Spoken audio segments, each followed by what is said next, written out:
இது எல்லா மீட்டிங்லயும் பேசுறதுதான். பெண்களுக்கு பாதுகாப்பு நம்பர் 1 இருக்குது தமிழ்நாட்டில் அப்படின்னு சொல்றாங்க. அப்புறம் அது என்ன வி சேஃப் மாடலா? பெண்கள் என்ன சொல்றாங்க தெரியுமா?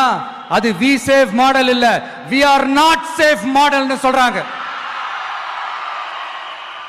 இப்படி இருக்கிறப்போ தமிழ்நாட்டில் எங்க போனாலும் பெண்களுக்கு பாதுகாப்பு அப்படியே கொட்டி கிடக்குதான். இப்படி சொன்னா எப்படி சார்? கேட்கிறவங்க என்ன கேசரி சாப்பிடுறாங்க நினைச்சீங்களா?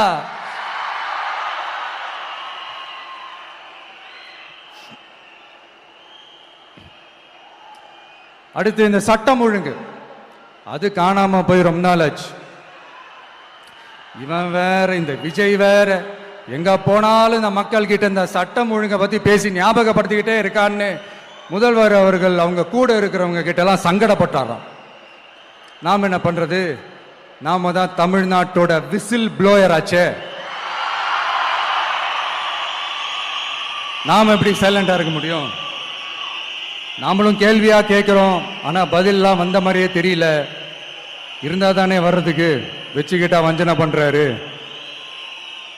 5 வருஷமா பதிலே சொல்லாம அப்படியே கடந்து வந்துட்டாரு. ஆனா இனிமே அப்படிலாம் இருக்க முடியாது, பதில் சொல்லி ஆகணும். மக்களே, இந்த தீய சக்தி, இந்த அட்ராசிட்டிய ஒரு எண்டு கார்டு போடணும் அப்படின்னா